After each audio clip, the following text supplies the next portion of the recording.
इस वीडियो में दी गई जानकारी सामग्री गणना की प्रामाणिकता या विश्वसनीयता की गारंटी नहीं है। सूचना के विभिन्न माध्यमों, ज्योतिष, पंचांग, प्रवचनों, धार्मिक मान्यताओं, धार्मिक ग्रंथों आदि से संकलित करके यह सूचना आप तक प्रेषित की गई है। हमारा उद्देश्य सिर्फ सूचना पहुंचाना है। पाठक या उपयोगकर्ता इसे सूचना समझकर ही ले। इसके अतिरिक्त इसके किसी भी तरह से उपयोग की जिम्मेदारी स्वयं उपयोगकर्ता या पाठक की ही होगी। नमस्कार दोस्तों, स्वागत है आपका हमारे YouTube चैनल सांसारिक जानकारी पर। हम आपको यहाँ पंडित प्रदीप जी मिश्रा द्वारा बताए गए उपाय जो वे अपनी कथा में बताते हैं, उनकी जानकारी देते हैं ताकि आपको एक ही जगह पर ही सारे उपाय मिल जाए। गुरु जी के बताए गए उपाय श्री शिव पुराण से जाने गए होते हैं, इसलिए निसंदेह भगवान शिव पे विश्वास रख कर करे। इस पुराण में शिव जी को वात्सल्य, दया और करुणा की मूर्ति के रूप में महिमामंडित किया गया है। इस पुराण का पाठ करने से भक्तों के अंदर भी ऐसे ही गुणों का संचार होता है, यानी भक्तों का चरित्र भी भगवान शिव की ही तरह बनने लगता है। जो भक्त शिव पुराण का विधि पूर्वक पाठ करते हैं, वो जीवन मरण के चक्र से भी मुक्ति पा जाते हैं। धर्म और ज्योतिष में मंगलवार के दिन भगवान हनुमान की पूजा अर्चना करना बहुत शुभ माना गया है। इस दिन बजरंग बली को चोला चढ़ाना, बेसन के लड्डुओं, मिठाई का भोग लगाना, हनुमान चालीसा का पाठ करना बहुत लाभ देता है। इससे हनुमान जी प्रसन्न होते हैं। हनुमान जी की कृपा से बिगड़े काम भी बनने लगते हैं। जीवन की तमाम बाधाएं, मुश्किलें दूर होती हैं। यदि कुंडली में शनि दोष हो, शनि की 7.5, ढैया या महादशा चल रही हो और उसका जीवन पर बुरा असर पड़ रहा हो, तो मंगलवार को तुलसी के 108 पत्तों पर पीले चंदन से राम का नाम लिखें और उनकी माला बनाकर बजरंग बली को पहना दें। इससे शनि और राहु के नकारात्मक प्रभाव से राहत मिलती है। आइए जानते हैं धर्म ज्योतिष में बताए गए मंगलवार के उपाय। कि यदि कोई नारी पूरे कुटुंब के साथ में रह रही है, देवरानी, जेठानी, सास, ससुर, नातेदार, रिश्तेदार सब आपके साथ में रह रहे हैं, सब कोई, और यदि कोई नारी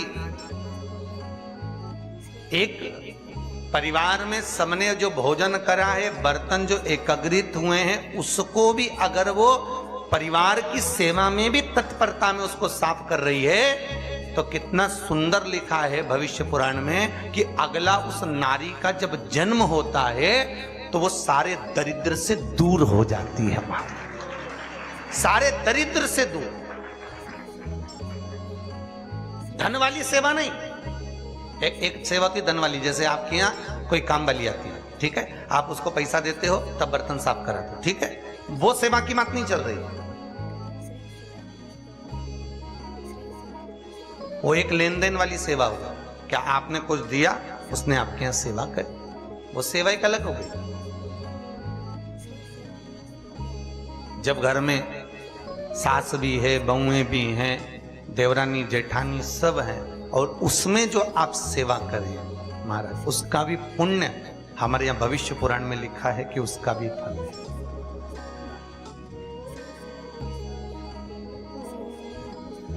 84 लाख योनियां मनुष्य को काटना है। कितनी योनियां? 84 लाख। गरुड़ पुराण में स्पष्ट किया गया चौथे अंश में कि 84 लाख योनियों में से 20 लाख योनि तो ये वृक्षों की होती है। काय की योनि है? ये पेड़, ये वृक्ष। 20 लाख योनि पेड़ों की, ये वृक्ष।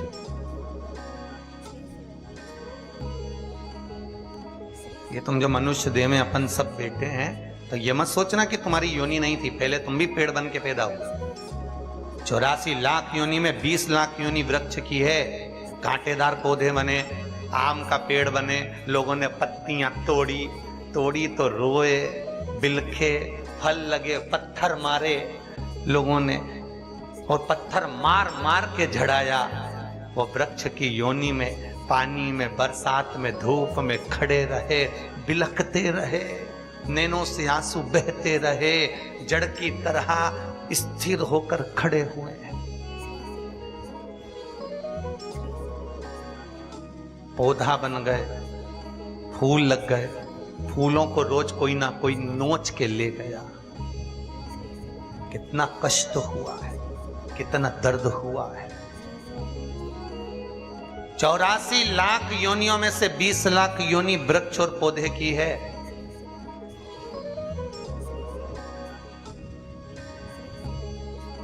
बीस लाख योनि जलचर की है। पानी में जो कई जम जाती है, कई, उस कई में जो कीड़े पड़ जाते हैं उसकी योनि 20 लाख अलग अलग वैरायटी के कीड़े बने। कोई नहाने आया, पांव रखाया, वहां मर गए। कोई कपड़े धोया, वहां मर गए।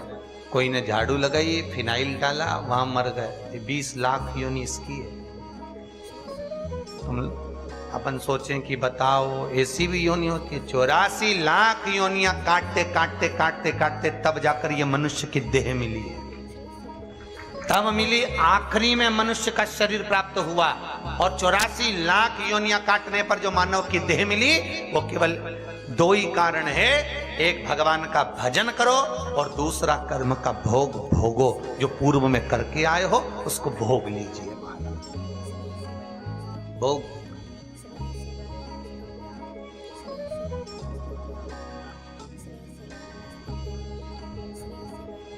कितने लड़के देखे तुम्हारे लिए? अरे बोलो तो जरा जम के। कितने देखे, पर तुम्हारी किस्मत में यही भेरू लिखा था? अरे बोलो तो सही। और इनके लिए भी कितनी लड़कियां देखी साहब।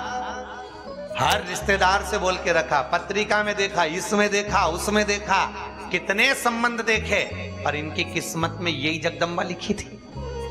बोलो सही है कि गलत है? कितने देखे। करोड़ों लोग इस पृथ्वी पर रहते हैं, हजारों रिश्तेदार हैं, ना जाने कितने इस बसई में, तुम्हारे गांव में, नगर में, ना जाने कितने होंगे, पर तुम्हारी किस्मत में हजारों करोड़ों को छोड़कर यही क्यों लिखा था? और तुम्हारी किस्मत में करोड़ों लोगों को छोड़कर यही जगदम्बा क्यों लिखी थी? कारण? अरे बोलो तो। जन्म जन्म का साथ है हमारा तुम्हारा। एक जन्म में बदला पूरा नहीं होगा तो लेंगे जन्म दोबारा।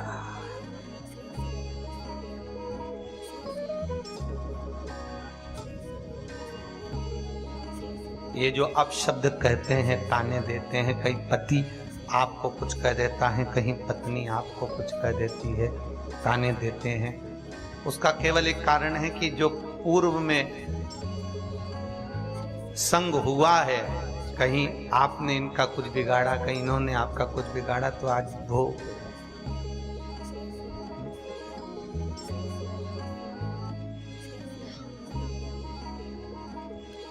महाराज जब भी बोलती है, ऐसा बोलती है कि मेरे दिल को कचोट जाता है। मन तो इतना करता है कि मैं मर जाऊं। मैंने कहा भैया मर जाएगा, दूसरी बार फिर पैदा होके सिखाएगा, इससे अच्छा भोग ले, भोग ले। कई कई माताएं कहती है, इतना आड़ा टेढ़ा बोलते, गुरुजी मेरा तो मन करे, मेरे को रहना ही नहीं इनके साथ। मैंने कहा जी रहना तो पड़ेगा, भले तू मर भी जाएगी, अगला जन्म लेगी, फिर भोगना पड़ेगा, फिर यही भेरू मिलेगा, इसलिए अब की बार अच्छे से भोग ले।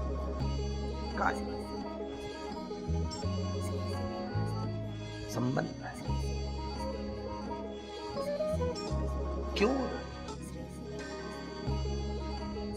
मनुष्य का शरीर मिला है, जीवन मिला है, मानव की देह मिली है, और ये शरीर, ये देह भगवत भजन के लिए और भोगने के लिए मिली।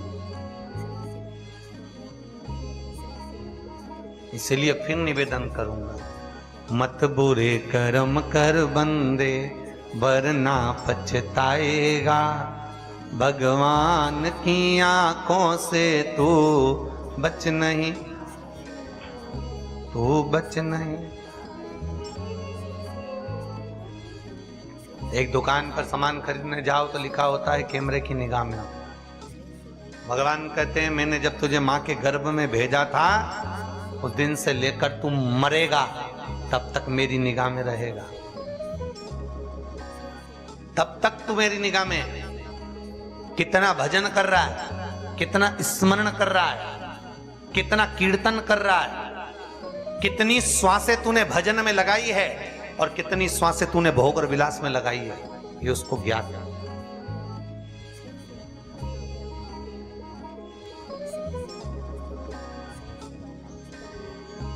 एक बच्चे को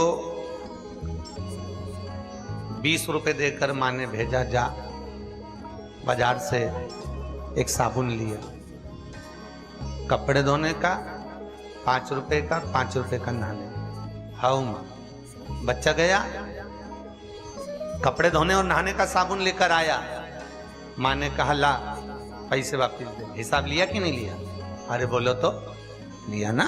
अपने बच्चों से 10 रुपए का हिसाब ले सकते हैं तो ध्यान रखना, वो भी जगत का बाप है, तुम्हारे जाते से ही एक एक श्वास का हिसाब लेगा कि कहां गवा दी है, कहां गवाई, बचपन कहां गया, जवानी कहां गई, अधेड़ी कहां गई, बुढ़ापा कहां गया, किस जगह पर इन श्वासों को गवाया है आप, किस जगह पर?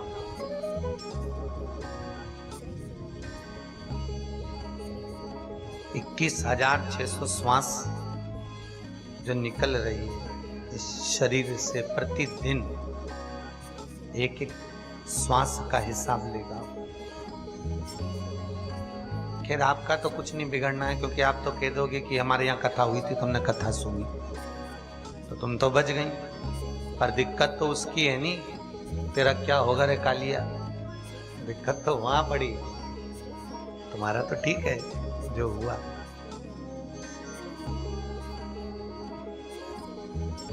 इसलिए निवेदन है, मुख में हो राम नाम, राम सेवा हाथ में, तू अकेला नाही प्यारे, राम तेरे साथ में।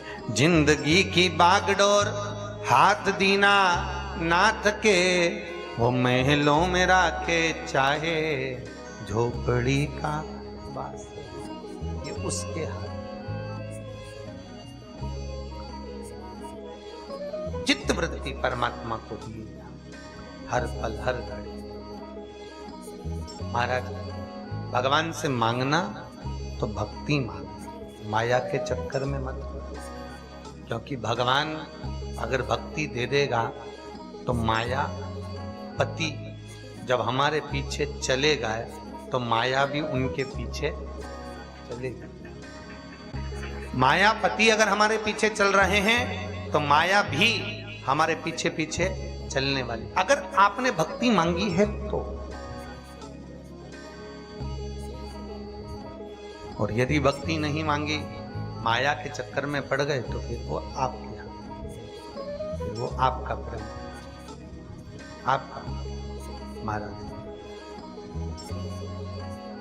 शिव कथा कह रही, भगवान शंकर की पावन कथा कह रही। कल अपन ने कथा में श्रवण किया था कि भगवान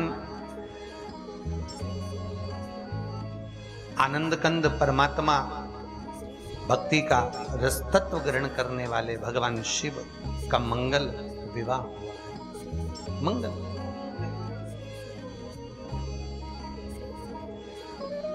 और मंगल विवाह की ओर जब अग्रण्य हुए, माता पार्वती जी का जन्म, मां जगत जननी जगदम्बा माता पार्वती प्रकट हुई है,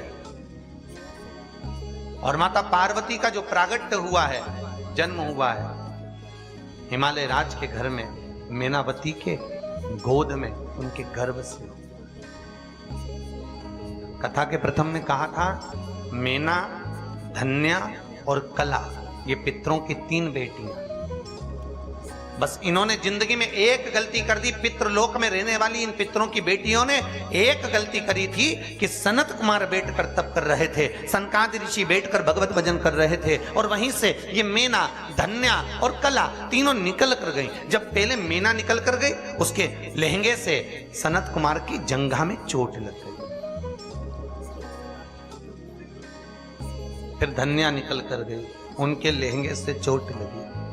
कला निकल कर गई, उनके लहंगे से चोट लगी। बहुत सुंदर बात है महाराज, इस बात को ध्यान में रखिएगा कि यदि आपको आगे बैठने का शौक है तो निवेदन है, पहले जाकर बैठी है। कब बैठी है? प्रथम में। बाद में आओ, पहले बैठो, किसी के चरण में चोट न लगे, किसी को अपना पांव न लगे, किसी को अपनी लात न लगे। क्यों? शिव महापुराण कथा कहती है, श्रीमद् भागवत कथा में भी वर्णन किया वेद व्यास जी ने, कि जब किसी पंडाल के अंदर जितने भी भगत वैष्णव जीव संत जन आनंदमय परमात्मा की कथा का रसतत्व ग्रहण करते हैं, भगवान की कथा को जब कोई श्रवण करने बैठता है तो वो केवल मनुष्य नहीं होता, 33 कोटि देवता उस कथा को सुनने के लिए बैठते हैं और उनके रूप में विराजमान होते हैं। तो हम आए और हमारे चरण किसी को लगे, हमारा पांव किसी को लगे, हमारे कहीं चोट किसी को लगे, तो उसका दुख, उसका कष्ट हमको भोगना पड़ता है, जैसे मीना धन्य और कला को भोगना पड़ रहा है। पितृलोक में रहने वाली पितरों की 3 बेटियां थी। कितनी विद्वान है ये। वैसे देखा जाए तो पितरों की 4 बेटियां थी, एक भाई की 3 और एक भाई की 1। ये मेना धन्या कला एक थी और पीवरी एक थी। कौन पीवरी? जिसका विवाह श्री सुखदेव जी महाराज के साथ में हुआ, जिन्होंने भागवत बाची। श्री सुखदेव जी महाराज की धर्म पत्नी का नाम था पीवरी, पितरों की बेटी थी वो।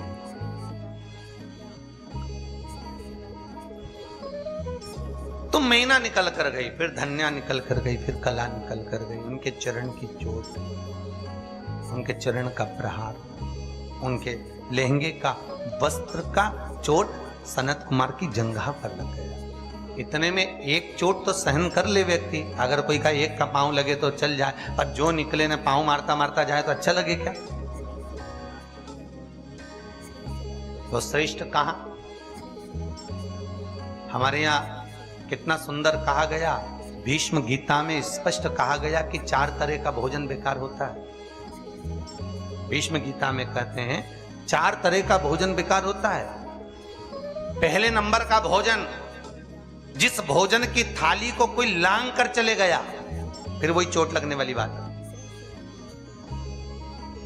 जिस भोजन की थाली को कोई लांग कर चले गया, वो नाली में पड़े हुए कीचड़ के बराबर होता है। दूसरे नंबर का भोजन, जिस भोजन की थाली में ठोकर लग गई, वो भ्रष्टा के बराबर होता है, गंदगी के बराबर। तीसरे नंबर का भोजन, जिस भोजन की थाली में बाल पड़ा हो, वो दरिद्रता प्रदान करता है महाराज। और चौथे नंबर का भोजन, पति और पत्नी अगर एक ही थाली में भोजन कर रहे हैं तो वो मदिरा के तुल्य होता है महाराज। वो मदिरा के तुल्य है अगर पति और पत्नी एक ही थाली में भोजन कर रहे हैं। खैर, आप लोग तो चतुर वसई वालों, आप लोग तो नहीं करते होगे, पर वो तो शास्त्र में लिखा है इसलिए हम बता रहे हैं।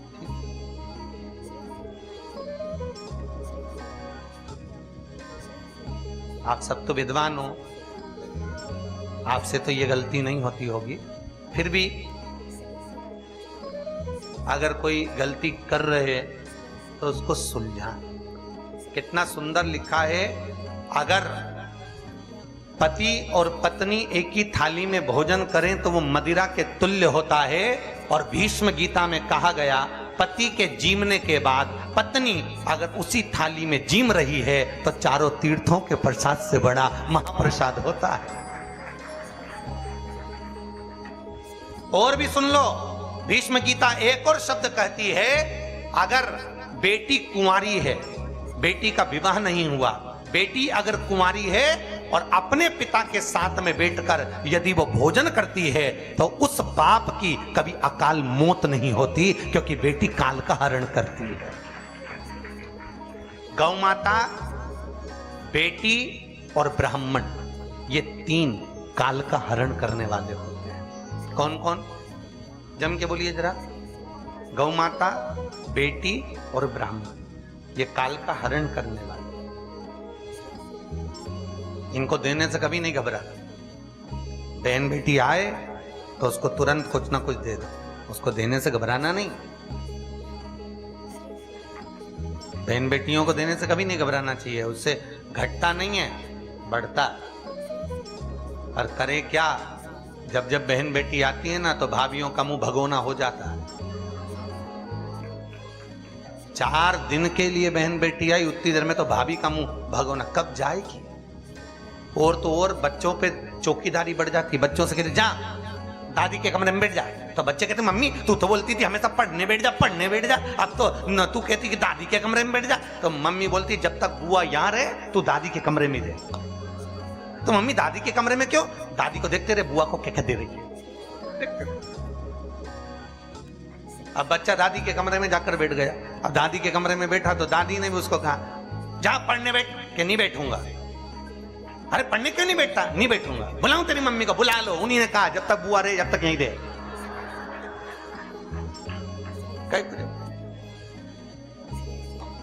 अरे देने से नहीं घटता। कथा कर रही है, शास्त्र वर्णन कर रहा है, बहन बेटी को देने से घटता नहीं बढ़ता है, गौ माता को देने से घटता नहीं बढ़ता है, संत ब्राह्मण को देने से घटता नहीं बढ़ता है। पर इन तीनों के आने से लोगों का मुंह फूल जाता है। गाय आई तो डंडा लेके खड़ी हो गई, बताओ अभी तो रोटी दी थी फिर आ गई। बहन बेटी आई तो मुंह फूल गया, कोई ब्राह्मण तुम्हारे यहाँ गया तो मुंह फूल गया, बताओ पंडित जी फिर आ गए, मतलब दक्षिणा देना पड़ा, अभी तो दी थी 15 दिन पहले फिर देना पड़ा। अरे ब्राह्मण गाय और बेटी काल का हरण कर, काल को जीत रहे। तुम्हारा काल हरने के लिए